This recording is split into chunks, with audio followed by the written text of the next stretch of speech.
الحمد لله الذي زكى النفوس وطهرها بالفرائض والواجبات. نحمده ونستعينه ونستغفره ونعوذ بالله من شرور أنفسنا ومن سيئات أعمالنا.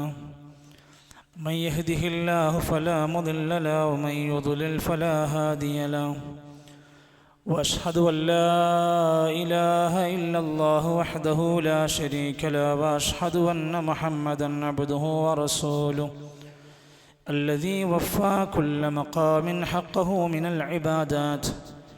أرسله بالهدى ودين الحق ليظهره على الدين كله ولو كره المشركون. اللهم صل على محمد وعلى آل محمد كما صليت على إبراهيم وعلى آل إبراهيم إنك حميد مجيد. اللهم بارك على محمد وعلى آل محمد كما باركت على إبراهيم وعلى آل إبراهيم إنك حميد مجيد. أما بعد فإن خير الكلام كلام الله وخير الهدي هدي محمد صلى الله عليه وسلم وشر الأمور محدثاتها وكل محدثة بدعة وكل بدعة ضلالة. أيها الإخوة والأخوات أوصيكم وإياي أولا بتقوى الله. يا أيها الذين آمنوا اتقوا الله وقولوا قولا سديدا يصلح لكم أعمالكم ويغفر لكم ذنوبكم ومن يطع الله ورسوله فقد فاز فوزا عظيما. أعوذ بالله من الشيطان الرجيم. ومنهم من يقول ربنا آتنا في الدنيا حسنة وفي الآخرة حسنة وقنا عذاب النار. أولئك لهم نصيب مما كسبوا والله سريع الحساب.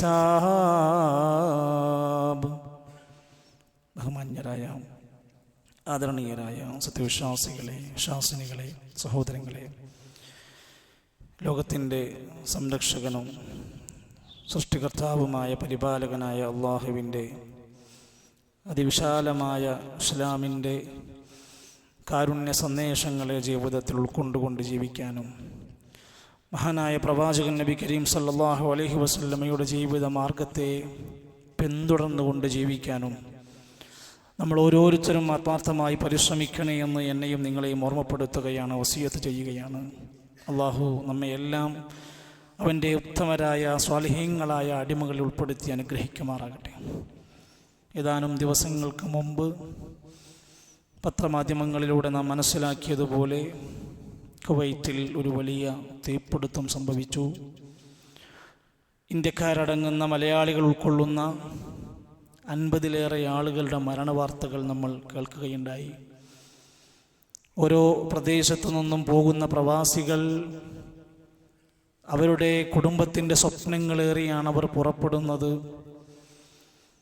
തൻ്റെ സ്വന്തം മാതാപിതാക്കളെ, കുടുംബങ്ങളെ, ഇഷ്ടങ്ങളെ, ആഗ്രഹങ്ങളെ മാറ്റിവെച്ചുകൊണ്ട് മറ്റുള്ളവർക്ക് വേണ്ടി ഒരുങ്ങിത്തീരുന്ന നമ്മുടെ സഹോദരങ്ങളായ എല്ലാ പ്രവാസികൾക്കും അല്ലാഹു തആല ആശ്വാസം പ്രദാനം ചെയ്യുമാറാകട്ടെ.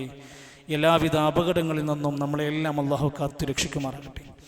10,000-കണക്കിന് ഹാജിമാർ കേരളത്തിൽ നിന്ന് പുറപ്പെട്ട് ലോകത്തിൻ്റെ വിവിധ രാജ്യങ്ങളിൽ നിന്ന് ലക്ഷക്കണക്കിന് ഹാജിമാർ സംഗമിക്കാനിരിക്കുന്ന മഹാസംഗമമായ അറഫ വരാനിരിക്കുമ്പോൾ അല്ലാഹുവേ, സുരക്ഷിതമായി അവർക്കത് പൂർത്തീകരിക്കാനുള്ള തൗഫീഖ് നീ നൽകണമേ റഹ്മാനെ. സഹോദരങ്ങളെ, വളരെ ശ്രദ്ധയോടെ പ്രാധാന്യപൂർവ്വം നമ്മൾ അറിയേണ്ടുന്ന, മനസ്സിലാക്കേണ്ടുന്ന ഒരു കാര്യമാണ് ഹജ്ജും അനുബന്ധമായ കാര്യങ്ങളും. ഒരുപക്ഷേ നമുക്ക് ഈ വർഷം പോകാൻ സാധിച്ചില്ല എന്നതോ, അല്ലെങ്കിൽ ഈ ജീവിത കാലഘട്ടത്തിനിടയ്ക്ക് എനിക്കതിന് പറ്റിയിട്ടില്ല എന്നതോ നിരാശരാവേണ്ടവരല്ല നമ്മൾ. ഹാജിമാർക്ക് ഒരുപാട് മഹത്വങ്ങളുണ്ട്, ഹാജിമാർക്ക് ഒരുപാട് ഗുണങ്ങളുണ്ട്. അത് കിട്ടണമെങ്കിൽ നമ്മൾ നേരത്തെ നിയ്യത്ത് വെച്ച് അതിനുവേണ്ടി ഒരുങ്ങി, അതിനു വേണ്ടുന്ന ഒരുക്കങ്ങൾ ചെയ്തു വെച്ച് പ്രാർത്ഥനയോടുകൂടെ നമ്മുടെ അവസരത്തിന് വേണ്ടി കാത്തിരിക്കണം. ഒരു ഹാജിക്ക് അല്ലാഹുവിൻ്റെ റസൂൽ സല്ലല്ലാഹു അലൈഹി വസല്ലം പറയുന്നുണ്ട്, യുഗ്ഫറു ലിൽ ഹാജ്, ഒരു ഹാജിക്ക് അല്ലാഹ് പുറത്തു കൊടുക്കും. വലിമൻ ഇസ്തഗ്ഫറ ലഹുൽ ഹാജ്, ഒരു ഹാജി ആർക്കൊക്കെ വേണ്ടി ഇസ്തിഗ്ഫാർ നടത്തുന്നുണ്ടോ അവൻക്കൊക്കെ പുറത്തു കൊടുക്കും. നമ്മുടെ പ്രിയങ്കരായ സുഹൃത്തുക്കൾ, കുടുംബാംഗങ്ങൾ അവിടെ എത്തിയിട്ടുണ്ടെങ്കിൽ അതും നമുക്കൊരനുകൂലമായ ഘടകമാണ്. അവരുടെ പ്രാർത്ഥനയും അവരുടെ ഇസ്തിഗ്ഫാറിൻ്റെയും ഗുണങ്ങൾ ആസ്വദിക്കാൻ അവർക്കും ചാൻസ് ഉണ്ടാകുമെന്നാണ് ഹദീസ്. അൽ ഹജ്ജാജു വൽ ഉമ്മാർ, അൽ ഹജ്ജാജു വൽ ഉമ്മാർ, ഹജ്ജിന് പുറപ്പെട്ടവരും ഉംറക്ക് പുറപ്പെട്ടവരും ആരാന്നറിയുമോ? വഫ്ദുല്ലാഹ്, അവർ അല്ലാഹുവിൻ്റെ സംഘമാണ്.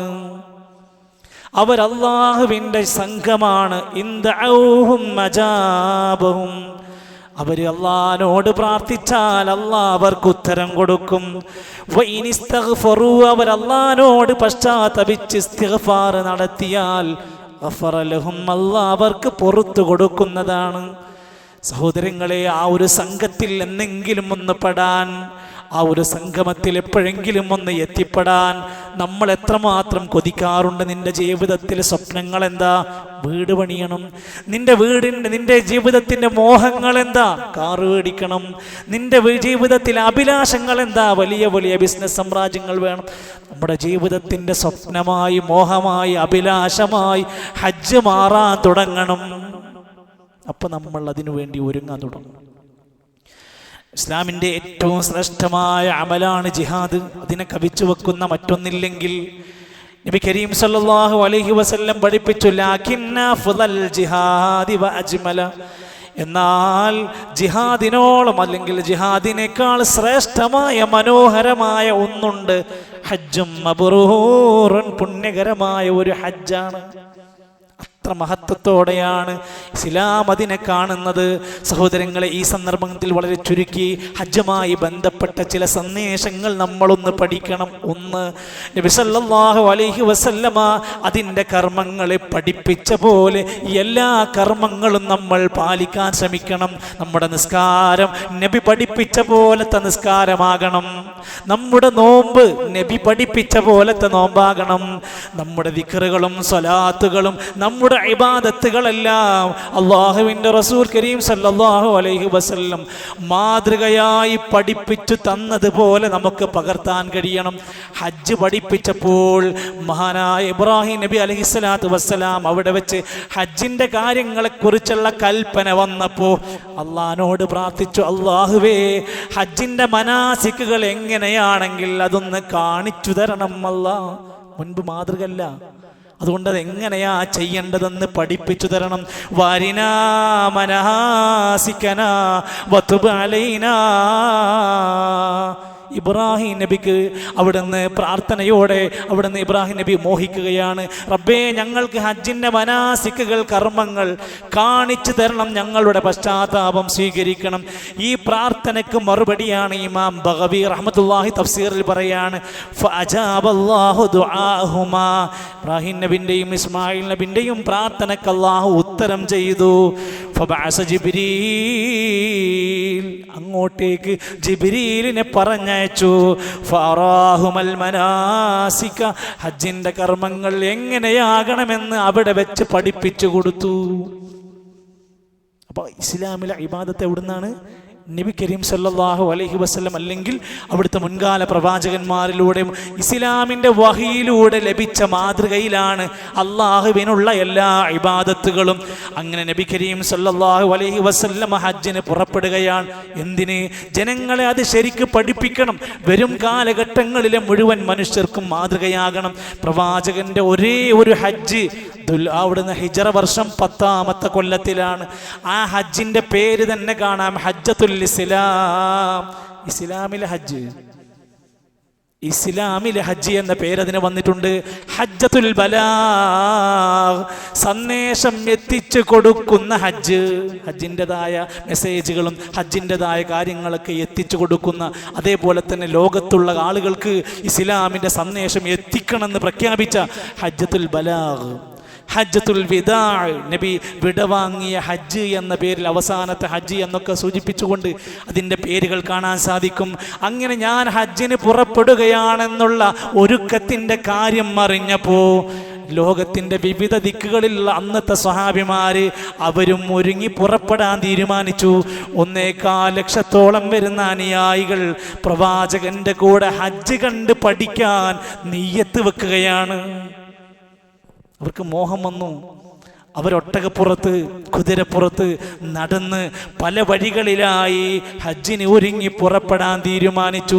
ദുൽഖഅദ മാസത്തിൻ്റെ അവസാന ഘട്ടങ്ങളിലാണ് അവർ പുറപ്പെടുന്നത്. ചരിത്രം വായിക്കുമ്പോൾ കാണാൻ സാധിക്കും, പ്രവാചകന്റെ അന്ന് ജീവിച്ചിരിപ്പുള്ള എല്ലാ ഭാര്യമാരും ഹജ്ജിന് പുറപ്പെട്ടു. സ്വഹാബത്തിന്റെ പല ഭാര്യമാരും കൂടെ പുറപ്പെട്ടു. എത്രത്തോളം എന്ന് വെച്ചാൽ അബൂബക്കർ സിദ്ദീഖ് റളിയല്ലാഹു അൻഹുവിന്റെ ഭാര്യ അസ്മാ ബിൻത് ഉമൈസ് റളിയല്ലാഹു അൻഹാ അവർ പൂർണ്ണ ഗർഭിണിയായിരുന്നു. മുസ്ദലിഫയിലെത്തിയപ്പോഴാണ് അവർ പ്രസവിക്കുന്നത്. പൂർണ്ണ ഗർഭിണിയായ അവർ വരെ ആ ഹജ്ജിൻ്റെ മോഹം വെച്ച് പുറപ്പെട്ട് വഴിയിൽ വെച്ച് പ്രസവിച്ച് അവരും ഹജ്ജിൻ്റെ കർമ്മങ്ങൾ പൂർത്തിയാക്കുന്ന കഴിയാവുന്ന മേഖലയിലൊക്കെ ഒരു പങ്കെടുക്കുന്നുണ്ട്. ആ ഹജ്ജിലൂടെ നബി കരീം സല്ലല്ലാഹു അലൈഹി വസല്ലം അവിടുന്ന് പറഞ്ഞ് ചെയ്ത് കാണിച്ചു കൊടുത്തിട്ട് അവിടുന്ന് പറഞ്ഞു, ഖുദൂ അന്നീ മനാസിക്കക്കും, ഹജ്ജിൻ്റെ കർമ്മങ്ങൾ എന്നിൽ നിന്ന് കണ്ട് പഠിച്ചോളൂ, സ്വീകരിച്ചോളൂ. അവനവന് ഇഷ്ടത്തിനനുസരിച്ച്, അവനവൻ്റെ നാട്ടിലത്തെ ഭൂരിപക്ഷത്തിനനുസരിച്ച്, ആരെങ്കിലും എവിടെങ്കിലും എന്തെങ്കിലും പറയുന്നതിനനുസരിച്ച് ഇസ്ലാമിൽ ഒരു ഇബാദത്ത് പൂർണ്ണമാകില്ല. അതിന് ദലീൽ വേണം, അതിന് പിൻബലം വേണം. അതുകൊണ്ട് നിങ്ങൾ ഹജ്ജ് ചെയ്ത് പഠിക്കേണ്ടത് എന്നിൽ നിന്ന് കണ്ട് പഠിച്ച് നിങ്ങൾ അങ്ങനെ ചെയ്യണം.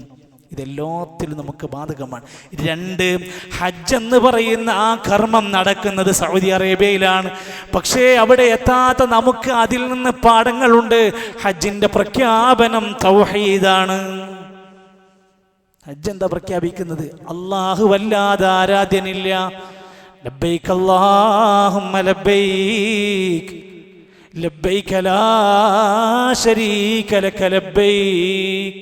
തൽബിയത്ത്, ആ ഒറ്റ സന്ദേശം മതി മനുഷ്യരെ. അല്ലാഹുവേ, നിന്റെ വിളിക്കിതാ ഞാൻ ഉത്തരം നൽകുകയാണ്. നീ ആരാണ്? ലാ ശരീക ലക്, പങ്കുകാരില്ലാത്തവനാണ്. അമ്പിയാക്കന്മാര് നിന്റെ പങ്കുകാരല്ല, ഔലിയാക്കന്മാര് നിന്റെ പങ്കുകാരല്ല. ഒരാളിലും ഞാൻ പങ്കുവെക്കൂല. എല്ലാ ഇബാദത്തും നിനക്കെന്ന് പ്രഖ്യാപിക്കുകയാണ്. ഒരു പക്ഷേ നമുക്ക് തോന്നിപ്പോകാം, അവിടെ ഹജറുൽ അസ്വദിനെ ചുംബിക്കുന്നുണ്ടല്ലോ, അത് ഹജറുൽ അസ്വദിനെ ആരാധിക്കുകയല്ലേ? അല്ല, അത് പ്രവാചകൻ അത് സുന്നത്തായി പഠിപ്പിച്ചു. നമ്മൾ അതുപോലെ അതിനെ പിൻപറ്റുന്നു. മുത്താൻ കഴിയാത്തവർ പോയി തൊടുന്നു, നബി പഠിപ്പിച്ചു, നമ്മളത് ചെയ്യുന്നു. തൊടാൻ കഴിയാത്തവർ കൈകൊണ്ട് ആക്ഷൻ കാണിക്കുന്നു, പ്രവാചകൻ പഠിപ്പിച്ചു, നമ്മളത് ചെയ്യുന്നു. കല്ലിനെ ആരാധിക്കലല്ല. ആളുകൾ ചൂണ്ടിക്കാണിക്കുകയാണ്, കല്ലുകൊണ്ട് പണിതുയർത്ത കഅബാലയത്തിന് തവാഫ് ചെയ്യുന്നില്ലേ? അപ്പൊ മുസ്ലിമീങ്ങളെ, നിങ്ങൾ കല്ലിനെ ആരാധിക്കുകയല്ലേ? അല്ല, കഅബാലയം പണിതുയർത്തിയത് അള്ളാന്റെ കൽപ്പന പ്രകാരമാണ്. ഒരിക്കലും ആ കഅബയോട് പ്രാർത്ഥിക്കുന്നില്ല, ആ കഅബക്ക് ഒരു ഇബാദത്തും കൊടുക്കുന്നില്ല. അവിടെയുള്ള ഉടനീളമുള്ള എല്ലാ കാര്യങ്ങളും അള്ളാഹുവിന് വേണ്ടിയാണ്. മാത്രമല്ല, വത്തഖിദൂ മിൻ മഖാമി ഇബ്രാഹീമ മുസല്ലാ, ഇബ്രാഹിം നബി അലൈഹിസ്സലാമിൻ്റെ മഖാം എന്നറിയപ്പെടുന്ന കഅബാലയം പണിതുയർത്താൻ തുടങ്ങുമ്പോൾ എണീറ്റ് നിന്ന് കല്ലൊക്കെ കൈമാറിയ ആ മഖാം ഇബ്രാഹിമിൻ്റെ പിന്നിൽ നിസ്കാരമുണ്ട്. അതൊരിക്കലും മഖാം ഇബ്രാഹിമിനെ ആരാധിക്കലല്ല. എന്നാൽ എല്ലാ കർമ്മങ്ങളെയും തെറ്റിദ്ധരിപ്പിക്കുന്ന ജനവിഭാഗം എല്ലാ കാലത്തുമുണ്ട്. അങ്ങനെയാണ് തീജാനി ത്വരീഖത്തുകാർ ഈ അടുത്ത കാലത്ത് പൊട്ടിമുളച്ച് സമൂഹത്തിൽ പ്രചരിപ്പിക്കുകയാണ്, ഹജ്ജിന് പോകുന്ന ഹാജി അവിടെയുള്ള ജാറത്തിനെയാണ് തവാഫ് ചെയ്യുന്നത്. എന്റെ കാരണം, കഅബാലയം ഇബ്രാഹിം നബി അലൈഹിസ്സലാമിൻ്റെ കുടുംബത്തിനെ മറവ് ചെയ്ത ജാറമാണ്. അതുകൊണ്ട് നമ്മൾ അവിടെ തവാഫ് ചെയ്യുന്നത് ദർഗയാണ്. ഇത് പറയുന്നത് ആരാന്നറിയുമോ? യുക്തിവാദികളല്ല, സമൂഹത്തിൽ അറിയപ്പെടുന്ന മതപണ്ഡിതന്മാരുടെ ലേബലുള്ളവരാണ് പറഞ്ഞുകൊണ്ടിരിക്കുന്നത്. മഖാം ഇബ്രാഹിമിൻ്റെ പിന്നിൽ നമസ്കരിക്കാൻ പറഞ്ഞിട്ടുണ്ട്. അതിൻ്റെ അടിസ്ഥാനത്തിൽ എല്ലാ മഖാമുകളെയും എല്ലാ ദർഗകളെയും നമുക്ക് പൂജിക്കാമെന്ന് പറഞ്ഞുകൊണ്ട് അള്ളാനെ മാത്രം ആരാധിക്കുകയുള്ളെന്ന് പ്രഖ്യാപിക്കുന്ന ഹജ്ജിനെ പോലും അല്ലാഹുവല്ലാത്തവരെ ആരാധിക്കാൻ തെളിവുണ്ടാക്കി കൊണ്ട് നടക്കുന്ന പിഴച്ച വാല്ലത്തിന്റെ കക്ഷികൾ നമ്മുടെ മുമ്പിലുണ്ട് എന്നത് ഹജ്ജ് നമുക്ക് നൽകുന്ന പാഠമാണ്. ഇബ്രാഹിം നബി അലൈഹിസ്സലാത്തു വസ്സലാം, ഇസ്മായിൽ നബി അലൈഹിസ്സലാത്തു വസ്സലാം കഅബാലയത്തിന്റെ പണി ഉതിർത്തിട്ടുണ്ട്. അവിടുന്ന് വേണ്ടുന്ന കാര്യങ്ങളൊക്കെ നമുക്ക് കൃത്യമായി കൊണ്ട് ഇസ്ലാം അത് പൂർണ്ണമാക്കി പഠിപ്പിച്ചു തന്നു. ആ തവാഫ് ചെയ്തുകൊണ്ടിരിക്കുന്ന വേളയിൽ റുക്നുൽ യമാനി എന്ന അതിൻ്റെ മൂലയിൽ നിന്ന് ഹജറുൽ അസ്വദ് വരെയുള്ള ഭാഗത്തേക്ക് ഒരു വിശ്വാസി തവാഫ് ചെയ്തുകൊണ്ടിരിക്കുമ്പോൾ പ്രാർത്ഥിക്കുന്നത് റബ്ബനാ ആതിനാ ഫിദ്ദുനിയാ ഹസന വഫിൽ ആഖിറതി ഹസനതൻ വഖിനാ അദാബന്നാർ. ഈ പ്രാർത്ഥന ഇതിലെല്ലാ നന്മയും പെട്ടു. ദുനിയാവിൻ്റെ എല്ലാ ഹസനത്തും ചോദിക്കുകയാണ്, ആഖിറത്തിന്റെ എല്ലാ ഹസനത്തും ചോദിക്കുകയാണ്. റബ്ബനാ, ഞങ്ങളുടെ റബ്ബേ എന്ന് വിളിച്ചാണ് കഅബാലയത്തിന്റെ വശങ്ങളിലൂടെ തവാഫ് ചെയ്യുന്നവൻ പ്രാർത്ഥിക്കുന്നത്. കഅബയോട് പോലും പ്രാർത്ഥിക്കുന്നില്ല, ഖലീലുല്ലാഹി ഇബ്രാഹിം നബിയോട് പ്രാർത്ഥിക്കുന്നില്ല എന്ന് മാത്രമല്ല, ഹജ്ജിന് പോകുന്നവരും തവാഫ് ചെയ്യുന്നവരുമായ ആളുകൾക്കിടയിൽ ഖുർആൻ പറയാണ്, ചിലരുണ്ട് അവരിങ്ങനെ പ്രാർത്ഥിക്കും റബ്ബനാ ആതിനാ ഫിദ്ദുനിയാ ഹസന. അവര് ദുനിയാവ് മാത്രം പ്രാർത്ഥിക്കുന്നവരാണ്. വീടും കുടുംബവും ജോലിയും പൈസയും ഇങ്ങനെ കുറേ ദുനിയാവിന് വേണ്ടി ചോദിക്കുന്നവരുണ്ട്. അവർക്ക് പരലോകത്തൊന്നും കൊടുക്കണ്ടാവില്ല. വമിൻഹും മൻ യഖൂൽ, എന്നാ ചില മനുഷ്യരുണ്ട് റബ്ബനാ ആതിനാ ഫിദ്ദുനിയാ ഹസന, ദുനിയാവിൽ ഞങ്ങൾക്ക് ഹസനത്ത് തരണേ അല്ലാ, വഫിൽ ആഖിറതി ഹസന, ഞങ്ങൾക്ക് പരലോകത്തിൽ ഹസനത്ത് തരണം, വഖിനാ അദാബന്നാർ, നരകത്തിൽ നിന്ന് ഞങ്ങളെ രക്ഷിക്കണമെന്ന് ഈ വേളയിലെല്ലാം പ്രാർത്ഥിക്കുന്ന ചിലരുണ്ട്. അവരാരാണ്? ഉലൈക ലഹും നസീബും മിമ്മാ കസബൂ, അവർ സമ്പാദിച്ചതിൻ്റെ ഓഹരി അവർക്ക് നന്നായി പരലോകത്ത് കിട്ടും. വല്ലാഹു സരീഉൽ ഹിസാബ്, അല്ലാഹ് വേഗത്തിൽ വിചാരണ ചെയ്യാൻ കഴിവുള്ളവനാണ്. ഈ സന്ദേശത്തെ നമ്മൾ കൃത്യമായി മനസ്സിലാക്കി കഴിഞ്ഞാൽ ഒരിക്കലും തന്നെ യാതൊരു നിലക്കുമുള്ള തെറ്റായ വഴികളിലേക്ക് പോവാതെ തന്നെ പടച്ച റബ്ബിലേക്ക് പൂർണ്ണമായ മനസ്സോടെ പ്രാർത്ഥനയോടുകൂടെ പോകാൻ നമുക്ക് ഓരോരുത്തർക്കും സാധ്യമാകും. മൂന്നാമത്തെ കാര്യം, അവിടെ നടക്കുന്ന ഏതേത് കർമ്മങ്ങളാവട്ടെ, ആ കർമ്മങ്ങളുടെ പ്രതിഫലം അറിഞ്ഞിരുന്നുവെങ്കിൽ നമ്മളൊക്കെ എത്രയോ വർഷങ്ങൾക്ക് മുമ്പ് ഹജ്ജിന് പോകുമായിരുന്നു. നമുക്ക് കൊതിക്കുമായിരുന്നു, നമ്മൾ ആഗ്രഹിക്കുമായിരുന്നു. എന്താ ഇതിൻ്റെ കൂലി എന്ന് പറഞ്ഞാൽ, അവിടുന്ന് ഒരൊറ്റ ഹദീസിൽ കാണാൻ സാധിക്കും, വീട്ടിൽ നിന്ന് പുറത്തിറങ്ങിയത് മുതൽ അവൻ്റെ പ്രതിഫലത്തിൻ്റെ കണക്ക്. അവിടെ എത്തുക എന്നുള്ളത്, അതിന് മുമ്പേ പ്രതിഫലം ആരംഭിക്കുക. ആ ഹദീസിൽ പറഞ്ഞ വാക്ക് ഇങ്ങനെയാണ്, നീ നീ നിന്റെ വീട്ടിൽ നിന്ന് ഹജ്ജ് ഉദ്ദേശിച്ച് അങ്ങോട്ട് പുറപ്പെട്ടാൽ മസ്ജിദുൽ ഹറമിനെ മോഹിച്ചുകൊണ്ട് കൊതിച്ചുകൊണ്ട് ലക്ഷ്യമാക്കിയിട്ട് ഇല്ലാ കതബല്ലാഹു ലക ബിഹി ഹസന, ഒരു സ്റ്റെപ്പ് അങ്ങോട്ട് വെച്ചാൽ നിന്റെ ഒരു നന്മ അവിടെ രേഖപ്പെടുത്തപ്പെടുകയാണ്. നിന്റെ ഒരു പാപം അതിലൂടെ മായ്ക്കപ്പെടുകയാണ്. എത്ര കിലോമീറ്റർ ആ മനുഷ്യൻ താണ്ടിയിട്ടുണ്ടോ അത് തന്നെ മതി അയാളുടെ അത്രയും പാപങ്ങൾ പൊറുക്കപ്പെട്ട് നന്മ രേഖപ്പെടുത്തി. തവാഫ് കഴിഞ്ഞാൽ ഒരു 2 റക്അത്ത് നമസ്കാരമുണ്ട്.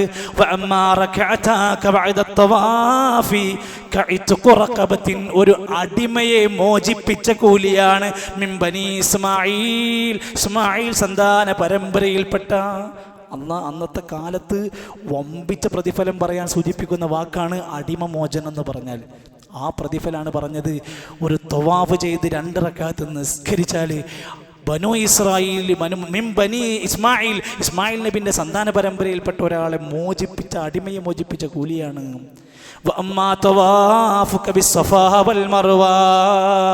സഫാ മർവയുടേതായ സഅയികൾ പൂർത്തീകരിച്ചാൽ 70 അടിമകളെ മോചിപ്പിച്ചവന്റെ പ്രതിഫലമാണ്. അറഫയിൽ ചെന്ന് അന്നേ ദിവസത്തെ അറഫന്റെ കൃത്യമായ സമയം പാലിച്ച് അവിടെ അല്പസമയമെങ്കിലും ചെലവഴിക്കാൻ കഴിഞ്ഞാൽ, അതുകൊണ്ടാണല്ലോ ആംബുലൻസുകളിലും ICUവിലുള്ള രോഗികളെയും എല്ലാവരെയും അവിടെ എങ്ങനെയെങ്കിലും ആ ഹജ്ജിന്റെ മുഖ്യ ചടങ്ങിലേക്ക് എത്താൻ ധൃതിപ്പെട്ടുകൊണ്ട് അവരെ കൊണ്ടുവരുന്നു. ആ അറഫയിൽ ഒരടിമ സമ്മേളിച്ചാൽ ഭൂമിയിലെ മണൽത്തരികളോളം പാപം ചെയ്തവന് പുറത്തു കൊടുക്കും. ഭൂമിയിലെ മണൽത്തരികളോളം പാപം ചെയ്തവനുണ്ടെങ്കിൽ, അക്കൂട്ടത്തിലുണ്ടെങ്കിൽ അവന് പുറത്തു കൊടുക്കും. ആകാശത്തുനിന്ന് പെയ്യുന്ന മഴത്തുള്ളികളോളം പാപം ചെയ്താലും, കടലിലെ നുരയും പതയോളം പാപം ചെയ്തവനാണെങ്കിലും, അറഫയിൽ എത്തിപ്പെട്ടവിടെ ഹജ്ജിന്റെ കർമ്മം ചെയ്യാൻ കഴിഞ്ഞാൽ അവന് പാപമോചനമുണ്ട്. തലമുടി അവസാനം മുണ്ടനം ചെയ്യുന്ന കർമ്മമുണ്ട്. തലമുണ്ടനം ചെയ്യുന്നവന് അവന്റെ തലമുടിയിൽ നിന്ന് എത്രയാണോ കൊഴിഞ്ഞു വീഴുന്നതെങ്കിൽ, ഫലകബികുല്ലി ശഅറത്തിൻ ഹലഖതഹാ ഹസന, എത്ര മുടിയുണ്ടോ അത്രയും നന്മ രേഖപ്പെടുത്തും. വതംഹാൻ കബിഹാ ഖതീഅ, എത്ര തലമുടിയിൽ നിന്ന് രോമങ്ങൾ എത്രയാണോ അവിടെ വീഴുന്നത് അത്രയും പാപങ്ങൾ അവന് പുറത്തു കൊടുക്കും. അതുകൊണ്ടാണ് നമ്മൾ മനസ്സിലാക്കിയത് ഹജ്ജ് കഴിഞ്ഞ് വരുന്നവനെ കുറിച്ച് പറയുന്നത് അവൻ ജനിച്ചു വീണ കുഞ്ഞിനെ പോലെ എന്ന് പറയാൻ കാരണം ഇത്രയും പുണ്യങ്ങൾ അവനിൽ ഒരുമിച്ച് സമ്മേളിക്കുകയാണ്. നാലാമത്തെ കാര്യം, ഹജ്ജിൻ്റെ ഓരോ സുപ്രധാന കർമ്മങ്ങൾ നടക്കുമ്പോൾ ആ സ്ഥലത്തിനൊരു സവിശേഷത ഉള്ളത് കൊണ്ടാണ്. മിനയിലാണ് ഹജ്ജിന്റെ തുടക്കം കുറിക്കുന്നത്. അവിടെ പോയ ആളുകളൊക്കെ ഉണ്ടല്ലോ. ദുൽഹിജ്ജ 8 യൗമു തർവിയയുടെ ദിവസത്തിൽ മിനയിലാണ് അതിൻ്റെ ആദ്യ കർമ്മം ആരംഭിക്കുന്നത്. നമ്മുടെ ഹാജിമാരൊക്കെ അങ്ങോട്ടേക്ക് പോയി കൊണ്ടിരിക്കുകയാണ്. മക്കയിൽ നിന്ന് 6 കിലോമീറ്ററാണ് മിനയിലേക്കുള്ള ദൂരം. നടന്നുകൊണ്ടായിരിക്കും അധികം ആളുകളും പോകുന്നുണ്ടാവുക. അവിടെ പോകുന്ന വഴിയിൽ തന്നെ നമുക്ക് കാണാൻ സാധിക്കും വാദി മുഹസ്സർ എന്ന് പറയുന്ന ഒരു പ്രദേശമുണ്ട്. അബ്രഹത്ത് രാജാവിൻ്റെ കഅബാലയം പൊളിക്കാനുള്ള വ്യാമോഹം കൊണ്ട് വന്നിട്ട് ആനപ്പടയെ നശിപ്പിച്ച വാദി മുഹസ്സർ ആ മിനയുടെ പരിസരത്താണ്. ഒരു ചെറിയ പ്രദേശമാണ്, 17 ചതുരശ്ര കിലോമീറ്ററാണ് അതിൻ്റെ വിസ്തീർണമുള്ളത്. നബി സല്ലല്ലാഹു അലൈഹി വസല്ലം തങ്ങൾ രേഖപ്പെടുത്തി പറയുന്നുണ്ട്, മജറുൽ കബ്ഷ് എന്നറിയപ്പെടുന്ന ഇബ്രാഹിം നബി അലൈഹിസ്സലാം പൊന്നുമോനെ അറുക്കാൻ കൊണ്ടുപോയി കിടത്തിയതും പകരമായി ആടിനെ അറുത്തതുമായ സ്ഥലം മിനയുടെ ഭാഗത്താണ്. ആ മിനയുടെ തൊട്ടടുത്ത പരിസരത്ത് ഒരു പള്ളി കാണാൻ സാധിക്കും, മസ്ജിദുൽ ഹൈഫ് എന്ന്. ആ ഹൈഫ് എന്ന മസ്ജിദിൽ 70ഓളം അമ്പിയാക്കന്മാർ നിസ്കരിച്ച പള്ളിയാണെന്നാണ് ചരിത്രം പറയുന്നത്.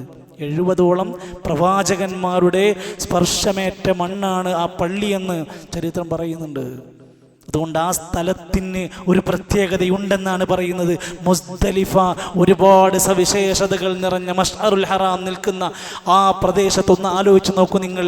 ഹാജിമാർ അന്ന് രാത്രി അവിടെ താമസിക്കുമ്പോൾ സമ്പന്നനായ നാട്ടിലത്തെ മുതലാളി അന്ന് മാനം നോക്കി കിടക്കുകയാണ് മുസ്ദലിഫയിൽ. നാട്ടിൽ അറിയപ്പെടുന്ന ഭരണാധികാരികൾ അന്ന് മുസ്ദലിഫയിൽ ആകാശം നോക്കി കിടക്കുക. ചെറിയൊരു കൂരക്ക് താഴെ അവരിങ്ങനെ ഇടുങ്ങിപ്പിടിച്ച മുസ്ദലിഫയുടെ വിവിധങ്ങളായ കേന്ദ്രങ്ങളിൽ അവർ വിശ്രമിക്കുകയാണ് രാത്രി. ഒന്നറിയണം, ആ മനുഷ്യർ അള്ളാഹുവാണ് വലിയവനെന്നും നീ അള്ളാഹിൻ്റെ മുമ്പിൽ താഴ്മ കാണിക്കാനുള്ളവനാണെന്ന് എല്ലാവരെയും ബോധ്യപ്പെടുത്തുന്നതാണ് ആ രാത്രി. അറഫയിൽ സംഗമിക്കുന്ന ജനകോടികൾ, ലക്ഷക്കണക്കിന് ഹാജിമാർ അറഫയിൽ സമ്മേളിക്കുമ്പോൾ ഒന്ന് പഠിക്കണം നമ്മൾ. നാളെ മഹ്ശറിൽ ഇതുപോലെ കോടിക്കണക്കിന് മനുഷ്യർ നിരന്ന് നിൽക്കുന്നൊരു മഹ്ശറാമുറ്റം വരാനുണ്ടെന്നതിൻ്റെ സൂചനയാണ് അറഫ. ഒരേ ലക്ഷ്യമായി, ഒരേ വസ്ത്രവുമായി, ഒരേ സ്ഥലത്ത് സംഗമിക്കുന്ന അറഫ സംഗമവും അറഫ ദിനവുമൊക്കെ മനുഷ്യർ ഒരുപാട് പാഠം പഠിപ്പിക്കുകയാണ്.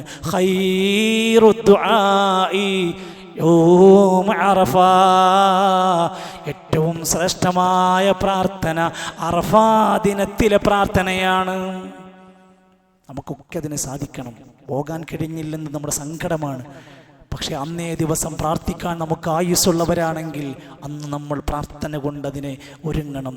നരകമോചനം ഏറ്റവും കൂടുതൽ ആളുകളെ നരകത്തുനിന്ന് മോചിപ്പിക്കുന്ന ദിനമാണ് അറഫാ ദിനം. ഹദീസിൽ കാണാൻ നബി കരീം സല്ലല്ലാഹു അലൈഹി വസല്ലം പറയാണ്, ഞാനും എൻ്റെ മുൻകടന്ന പ്രവാചകന്മാരുമൊക്കെ പറഞ്ഞ ആ പ്രാർത്ഥനയാണ് അന്നേ ദിവസം നിങ്ങളും പ്രാർത്ഥിക്കേണ്ടത്. ലാ ഇലാഹ ഇല്ലല്ലാഹു വഹ്ദഹു ലാ ശരീക ലാ ലഹുൽ മുൽക്കു വലഹുൽ ഹംദ് വഹുവ അലാ കുല്ലി ഷൈഇൻ ഖദീർ. അത് കൂടുതലായി ആവർത്തിക്കുക. അതോടൊപ്പം തന്നെ ഹജ്ജുമായി ബന്ധപ്പെട്ട് അവർക്ക് ബലി വരുന്നുണ്ട്. നമ്മൾ നാട്ടിൽ ഉദ്ഹിയ്യത്ത് ഇറക്കുന്ന പോലെ അവർ ഹജ്ജിൻ്റെ ഒരു ബലികർമ്മം അവിടെ നടത്തേണ്ടതുണ്ട്. നബി സല്ലല്ലാഹു അലൈഹി വസല്ലം ഹജ്ജിന് പോയി. അങ്ങനെ പോകുമ്പോൾ എല്ലാവർക്കും അറവ് മൃഗങ്ങൾ പലർക്കും ഉണ്ടാവില്ല. അവർ പറയുന്നുണ്ട് 100 മൃഗങ്ങളെ കൊണ്ടുപോയിരുന്നു, ഒട്ടകങ്ങളെ. 63 എണ്ണത്തെ നബി കരീം സല്ലല്ലാഹു അലൈഹി വസല്ലം സ്വന്തം കൈകൊണ്ട് അറുത്ത് ബാക്കി എല്ലാവരും കൂടി അതിനെ വിതരണം ചെയ്ത് ആവശ്യമുള്ളത് പാചകം ചെയ്തു. 37 എണ്ണത്തിനെ അറുക്കാൻ അലി ഇബ്നു അബീ ത്വാലിബ് റളിയല്ലാഹു അൻഹുവിനെ ചുമതലപ്പെടുത്തി. അതങ്ങനെ അതിൻ്റെതായ ആളുകൾക്ക് ഓഹരി വീതിച്ചു കൊടുത്തു. എന്നിട്ട് ആ മൃഗങ്ങളെ കൊണ്ടുപോകുമ്പോൾ പറയാണ്, ആളുകൾ 1.25 ലക്ഷത്തോളം ഹാജിമാർ പോവുകയാണ്. മരുഭൂമിയിലൂടെയുള്ള യാത്രയാണ്. പോകുന്ന സമയത്ത് ഈ മൃഗങ്ങളെ കൊണ്ടുപോകുമ്പോൾ സൗകര്യമുള്ളിടത്ത് അതിൻ്റെ കയറുകൾ ലൂസാക്കി കൊടുക്കും, സ്വസ്ഥമായിട്ട് പോവട്ടെ എന്ന് വിചാരിച്ച്. ജനങ്ങളെ കൊണ്ട് പ്രയാസപ്പെടുമെന്ന്, മൃഗങ്ങൾക്ക് പ്രയാസം ഉണ്ടാകുമെന്ന് തോന്നിയാൽ കയറൊന്ന് ടൈറ്റാക്കി പിടിക്കും. അത് ആ മൃഗങ്ങളോട് പോലും അന്ന് ആദരവോടെയായിരുന്നു അവർ പെരുമാറിയത് എന്ന്. എന്നിട്ട് അള്ളാഹിന്റെ ഖുർആൻ പറഞ്ഞു, അള്ളാഹുവിന് ചില ചിഹ്നങ്ങളുണ്ട്. അറവ് മൃഗങ്ങൾ അള്ളാഹിന്റെ ചില അടയാളങ്ങളാണ്, ചിഹ്നങ്ങളാണ്.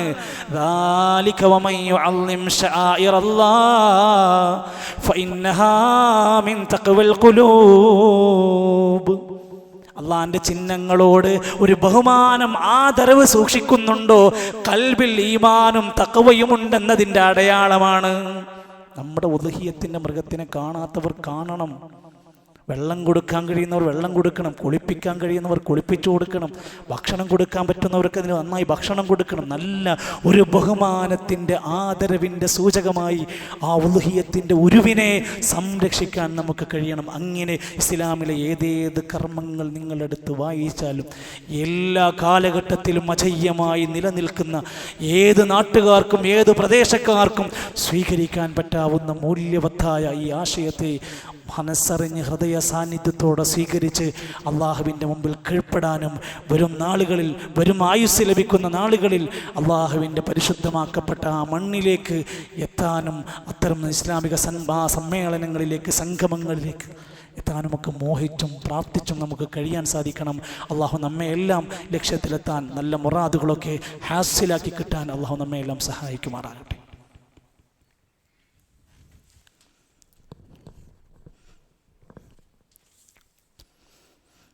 അൽഹംദുലില്ലാഹി റബ്ബിൽ ആലമീൻ വൽ ആഖിബത്തു ലിൽ മുത്തഖീൻ വലാ ഉദ്വാന ഇല്ലാ അലൽ ളാലിമീൻ വസ്സലാത്തു വസ്സലാമു അലാ റസൂലിഹിൽ അമീൻ വഅലാ ആലിഹി വസഹ്ബിഹി അജ്മഈൻ.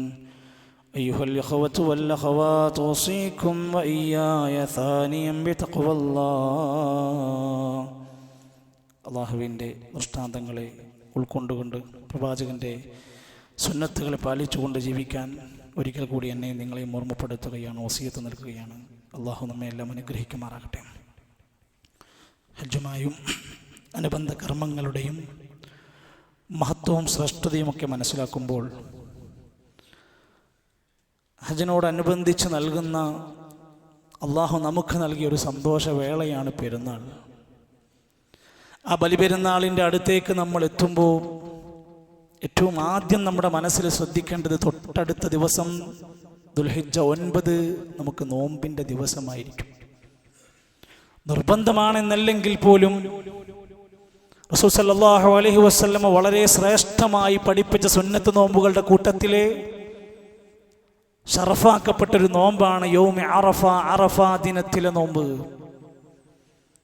സ്വഹാബത്തിലെ പല ആളുകളും അറഫയുടെ സവിശേഷത ചോദിച്ചു, എന്താ പത്ര കൂലി? ഫഖാല നബി സല്ലല്ലാഹു അലൈഹി വസല്ലം, പ്രവാചകൻ മറുപടി കൊടുത്തു, യുകഫിറു സനതൽ മാളിയ വൽ ബാഖിയ കഴിഞ്ഞ കാലത്തെയും കഴിഞ്ഞ ഒരു വർഷത്തെയും വരാനിരിക്കുന്ന ഒരു വർഷത്തെയും പാപങ്ങൾ പൊറുക്കപ്പെടുന്നതാണ് ആ ഒരൊറ്റ പകലിലെ നോമ്പ്. ആ ഹദീസിന്റെ ഷർഹ് വായിക്കുമ്പോൾ പണ്ഡിതന്മാർ രേഖപ്പെടുത്തുന്നുണ്ട്, കഴിഞ്ഞ ഒരു വർഷത്തെ പാപം പൊറുക്കുന്നു പറഞ്ഞാൽ നമ്മുടെ ജീവിതത്തിൽ സംഭവിച്ചു പോയ തെറ്റുകൾ പൊറുക്കപ്പെടുന്നതാണ്. വരാനിരിക്കുന്ന ഒരു വർഷക്കാലത്തെ പാപം പൊറുക്കുമെന്ന് പറഞ്ഞാൽ എന്താണ്? വിശദീകരണത്തിൽ ഉലമാക്കന്മാർ പറയാണ്, ഒന്നുകിൽ വരാനിരിക്കുന്ന ഒരു വർഷക്കാലം അവനെ പാപങ്ങളിൽ നിന്ന് അള്ളാഹു സുരക്ഷിതനാക്കും, അല്ലെങ്കിൽ ഏതെങ്കിലും നിലക്ക് അബദ്ധവശാൽ സംഭവിക്കുകയാണെങ്കിൽ അത് ഈ നോമ്പ് കൊണ്ട് പരിഹരിക്കപ്പെടും. തെറ്റു ചെയ്യാനുള്ള ചാൻസാണ് എന്നല്ല അതിനർത്ഥം. റസൂൽ സല്ലല്ലാഹു അലൈഹി വസല്ലം പറഞ്ഞു, ഇനി അറഫയാകണമെന്നില്ല, ഏതെങ്കിലും ഒരു ദിവസത്തിൽ നമ്മളൊരു നോമ്പ് നോറ്റാൽ, മാ മിൻ അബ്ദിൻ യസൂമു യൗമൻ ഫീ സബീലില്ലാഹ്, അല്ലാഹുവിന്റെ മാർഗത്തിൽ ഏതെങ്കിലും ഒരു ദിവസം നമ്മളൊന്ന് നോമ്പ് നോറ്റാൽ, ഇല്ലാ ബഅദല്ലാഹു ബിദാലികൽ യൗമ അൻ വജ്ഹിന്നാർ 70 ഖരീഫാ, ഒരു ദിവസത്തെ അവന്റെ നോമ്പ് കൊണ്ട് 70 വർഷക്കാലം നരകത്തിൽ നിന്ന് അകറ്റപ്പെടും. അത്രയും വിദൂരതയിലേക്ക്, നരകവുമായി അവനെ വിദൂരതയിലേക്ക് മാറ്റപ്പെടും. ഈ അവസരം നമുക്ക് ലഭിക്കുകയാണ്. എപ്പോഴാണ് നമ്മളത് നോൽക്കേണ്ടത് സുഹൃത്തുക്കളെ? നമുക്കൊരിക്കലും അറഫ നടക്കുന്ന സ്ഥലത്തുള്ള സമയത്തെയോ ദിവസത്തെയോ മാനിച്ചുകൊണ്ടത് പൂർത്തിയാക്കാൻ കഴിയുമോ? അവിടെ സൗദി അറേബ്യയിൽ അറഫ നടക്കുന്ന സമയത്ത് എത്രയോ രാജ്യങ്ങളിൽ രാത്രിയാണ്, അവർക്ക് നോമ്പ് നോൽക്കാൻ കഴിയുമോ? അവിടെ അവരുടെ അറഫ അവസാനിക്കുമ്പോൾ നമ്മുടെ ഇവിടെ പലപ്പോഴും നമ്മൾ പകലിൻ്റെ പല സമയങ്ങളിലായിരിക്കും, 2.5 മണിക്കൂറിൻ്റെ വ്യത്യാസമുണ്ടാകും. അതുകൊണ്ട് തന്നെ ഇസ്ലാം പ്രായോഗികമായിട്ടേ എന്നും പറഞ്ഞിട്ടുള്ളൂ, അതാത് പ്രദേശങ്ങളിലെ ദുൽഹിജ്ജ 9 എന്നാണോ അവർക്കതാണ് അറഫാ ദിനം, ആ ദിവസത്തിനെയാണ് അവർ പരിഗണിക്കേണ്ടത്. അതുകൊണ്ട് നമ്മളും ആ നിലക്ക് യാതൊരു വസവാസികളുടെ ആവശ്യമില്ല. ഈ അടുത്ത കാലഘട്ടങ്ങളിലായി ചില യുക്തിബോധത്തോടെ ബുദ്ധിബോധത്തോടെ എന്തൊക്കെയോ ചില പുതിയ ആശയങ്ങൾ കൊണ്ടുവരാൻ ആഗ്രഹിക്കുന്നവർ അവർ പരസ്പരം ഒരു പ്രഖ്യാപനം പ്രഖ്യാപിക്കുകയാണ്, അറഫ എന്നാൽ അവരോടുള്ള ഐക്യദാർഢ്യമല്ലേ, അവർ നിൽക്കുമ്പോഴല്ലേ നമ്മൾ നോമ്പ് നോൽക്കേണ്ടത്. ഇസ്ലാം പഠിപ്പിക്കാത്ത, പ്രമാണം പറയാത്ത, ഒരിക്കലും പ്രായോഗികമാക്കാൻ കഴിയാത്ത ഒരു ഇസ്ലാമിക നിയമം എങ്ങനെയാ ഉണ്ടാകുന്നത്? ഇല്ല സുഹൃത്തുക്കളെ, സംശയിക്കേണ്ട. അതാത് പ്രദേശങ്ങളിലെ ദുൽഹിജ്ജ 9 മാനിച്ചുകൊണ്ട് തന്നെ ഓരോരുത്തരും അതിനെ പരിഗണിക്കേണ്ടതുണ്ട്. അവിടുത്തെ സൗദിയിലെ നമസ്കാരക്രമം നമുക്കിവിടെ ബാധകമാക്കാൻ കഴിയാത്തതുപോലെ തന്നെ ആ കാര്യം അതോടൊപ്പം നമ്മൾ മനസ്സിലാക്കുക. മാത്രമല്ല, അറഫാ ദിനത്തിന്റെ പ്രഭാതം മുതൽ തക്ബീർ നമ്മൾ അങ്ങ് നന്നായി അധികരിപ്പിച്ച് ചൊല്ലാൻ തുടങ്ങണം. അത് ബലിപെരുന്നാളിന്റെ ഒരു മുന്നൊരുക്കത്തിന്റെ ഭാഗം കൂടെയാണ്. ദുൽഹിജ്ജ 10-ാം തീയതി തിങ്കളാഴ്ച നമ്മൾ ഇൻഷാ അല്ലാഹ് ബലിപെരുന്നാളിന്റെ ദിനമാണല്ലോ, നേരത്തെ അറിയാൻ കഴിയുന്ന ഒരു ദിവസം കൂടെയാണ്. ഇൻഷാ അല്ലാഹ് നമ്മുടെ പള്ളിയിൽ രാവിലെ 7 മണിക്കാണ് നമസ്കാരം. സുബ്ഹ് ബാങ്ക് 4:40 45 നടക്കാൻ ഒരുപാട് സമയമുണ്ട്. വൈകി വരാതിരിക്കാൻ, നേരത്തെ എത്താൻ. പള്ളിയിലാണ്, മഴക്കാലമായതുകൊണ്ട് ഒരു ഈദ്ഗാഹ് പ്രായോഗികമല്ല. അതുകൊണ്ട് തന്നെ പള്ളിയിലേക്ക് വരുന്നവർ 2 റക്അത്ത് തഹിയ്യത്ത് നമസ്കരിച്ച്, ഏത് സമയത്ത് പള്ളിയിൽ വന്നാലും തഹിയ്യത്ത് നമസ്കരിക്കാതെ ഇരിക്കാൻ പാടില്ലല്ലോ. അങ്ങനെ നമസ്കരിച്ച് ഇരുന്ന് തക്ബീറുകൾ ചൊല്ലിയിട്ട് പെരുന്നാൾ നമസ്കാരത്തിലും ഖുത്ബയിലും പങ്കെടുക്കേണ്ടതുണ്ട്. വരുന്ന ആളുകൾ സാധാരണ പെരുന്നാളിൻ്റെ മര്യാദയിൽ നിന്ന് ഒരു കാര്യമൊന്ന് ശ്രദ്ധിച്ചാൽ മതി. ചെറിയ പെരുന്നാളിന് നമ്മൾ പുറപ്പെട്ടപ്പോൾ എന്തെങ്കിലുമൊക്കെ ലഘുഭക്ഷണം കഴിച്ചാണ് പുറപ്പെടേണ്ടതെങ്കിൽ, ബലിപെരുന്നാളിന് പ്രഭാത ഭക്ഷണമൊന്നും, കാര്യമായ ഭക്ഷണമൊന്നും കഴിക്കാതെ നേരത്തെ പുറപ്പെടുകയും നമസ്കാരം കഴിഞ്ഞാണ് ഭക്ഷണം കഴിക്കലും സുന്നത്തുള്ളത്. കുളിച്ച് വൃത്തിയായി നല്ല വസ്ത്രം ധരിച്ച് സുഗന്ധം പൂശി തക്ബീറുകളൊക്കെ ചൊല്ലിക്കൊണ്ട് ഈ പള്ളിയിലേക്ക്, നമസ്കാര സ്ഥലത്തേക്ക് നമ്മൾ നേരത്തെ പുറപ്പെടാൻ വേണ്ടി ശ്രദ്ധിക്കുക. വരാൻ കഴിയാൻ പ്രയാസങ്ങൾ അനുഭവിക്കുന്നവരുണ്ടെങ്കിൽ അവരെയൊക്കെ അതിലേക്കൊന്ന് ചേർത്ത് സഹായിച്ചുകൊണ്ട് നമ്മുടെ വാഹനത്തിലൊക്കെ സൗകര്യം ഏർപ്പെടുത്തി എല്ലാവർക്കും ഈ സന്തോഷത്തിൽ പങ്കെടുക്കാൻ അവസരങ്ങൾ കൂടെ ഉണ്ടാക്കാൻ നമ്മൾ ശ്രദ്ധിക്കുക. അല്ലാഹു സുബ്ഹാനഹു വ തആല നമ്മുടെ ജീവിതത്തിലെ സന്തോഷ നിമിഷങ്ങളെ അല്ലാഹുവിനെ ഓർത്തും സ്മരിച്ചും നന്ദി കാണിച്ചുമൊക്കെ ശരിയായ രൂപത്തിൽ ആഘോഷങ്ങളിലേക്ക് എത്തിപ്പെടാൻ പടച്ചറബ്ബ് നമ്മെ സഹായിക്കുമാറാകട്ടെ. സഹോദരങ്ങളെ, അതിൻ്റെ ഒരു ഭാഗം എന്ന നിലക്ക് ഒരുപാട് പ്രദേശങ്ങൾ, അല്ലെങ്കിൽ നമ്മുടെയൊക്കെ പ്രദേശങ്ങളിൽ തന്നെ പാവപ്പെട്ട ഒരുപാട് വീടുകളുണ്ട്. ചെറിയ പെരുന്നാളിൻ്റെ സമയത്തും റമദാനിലും നമ്മൾ ഒരുപാട് പാവപ്പെട്ട മനുഷ്യർക്ക് സഹായം നൽകുന്നവർ അറിയാവുന്നവരാ. പക്ഷേ ബലിപെരുന്നാളെത്തുമ്പോൾ ആരും ആരെയും സഹായിക്കാനൊന്നും ഒരുങ്ങി പുറപ്പെടാറില്ല. നമ്മൾ നമ്മുടെ പള്ളിയുടെ കീഴിൽ പാവപ്പെട്ട വീടുകളെ തെരഞ്ഞു പിടിച്ച് അവർക്ക് 500 രൂപയുടെ ഒരു പെരുന്നാൾ കിറ്റ് കൊടുക്കാൻ ഇൻഷാ അല്ലാഹ് ആലോചിച്ചിട്ടുണ്ട്. നിങ്ങളൊക്കെ സാധ്യമാകുന്നവരൊക്കെ അന്നേ ദിവസത്തെ അവർക്ക് ആവശ്യമായ ഭക്ഷണ വിഭവങ്ങൾ മഹല്ലുകളിൽ നിന്ന് മാംസം ലഭിക്കുമായിരിക്കാം, പക്ഷെ അതുകൊണ്ട് മാത്രം കഴിക്കാൻ കഴിയില്ലല്ലോ. അങ്ങനെ പ്രയാസപ്പെടുന്നവരുടെ വീടുകളെ കണ്ടെത്തി ഒരു 500 രൂപയുടെ കിറ്റ് സ്പോൺസർ ചെയ്യാൻ കഴിയാവുന്നവരൊക്കെ ഈ ഒരു പുണ്യദിനങ്ങളിൽ ആ കാര്യം കൂടെ ഓർക്കണമെന്ന് സൂചിപ്പിക്കുകയാണ്.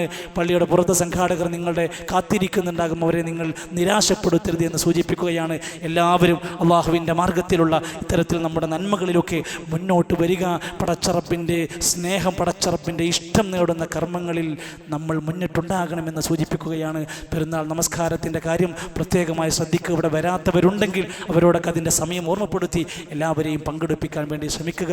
ഈ സന്ദർഭത്തിൽ നമ്മുടെ അന്യസംസ്ഥാന തൊഴിലാളികൾക്ക് ഒരു ഈദ്ഗാഹ് എന്നുള്ളത് മറ്റൊരു നമസ്കാര സംവിധാനമോ ഇല്ലാത്തത് കൊണ്ട് തന്നെ എല്ലാവർക്കും നമ്മുടെ പള്ളിയിൽ തന്നെയാണ് സൗകര്യമെന്ന് കൂടെ ഓർമ്മപ്പെടുത്തുകയാണ്.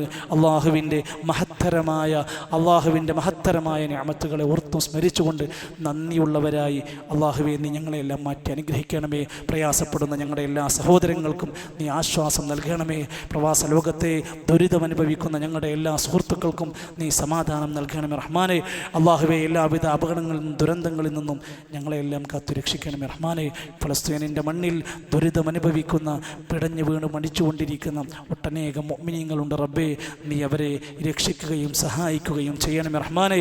ഇന്ത്യ രാജ്യത്ത് നിർഭയത്തോടെ സമാധാനത്തോടെ ജീവിക്കാൻ ഞങ്ങൾക്ക് തൗഫീഖ് പ്രദാനം ചെയ്യണമേ. മരണപ്പെട്ടു പോയ ഞങ്ങളുടെ പ്രിയപ്പെട്ടവർക്കെല്ലാം മഗ്ഫിറത്തും മർഹമത്തും നൽകണമേ. ദുആ കൊണ്ട് വസിയത്ത് പറഞ്ഞ എല്ലാ സഹോദരങ്ങൾക്കും അവരുടെ എല്ലാ നല്ല മുറാദുകളും ഹാസിലാക്കി കൊടുക്കണമേ റഹ്മാനെ. അല്ലാഹുമ്മ ഗ്ഫിർ ലിൽ മുഅ്മിനീന വൽ മുഅ്മിനാത്ത് والمسلمين والمسلمات الأحياء منهم والأموات. اللهم أجرنا من النار، اللهم أجرنا من النار، اللهم أجرنا من النار. ربنا آمنا فاغفر لنا ذنوبنا وكفر عنا سيئاتنا وتوفنا مع الأبرار. ربنا آتنا في الدنيا حسنة وفي الآخرة حسنة وقنا عذاب النار. ربنا تقبل منا إنك أنت السميع العليم وتب علينا إنك أنت التواب الرحيم. وصلى الله على نبينا محمد والحمد لله رب العالمين.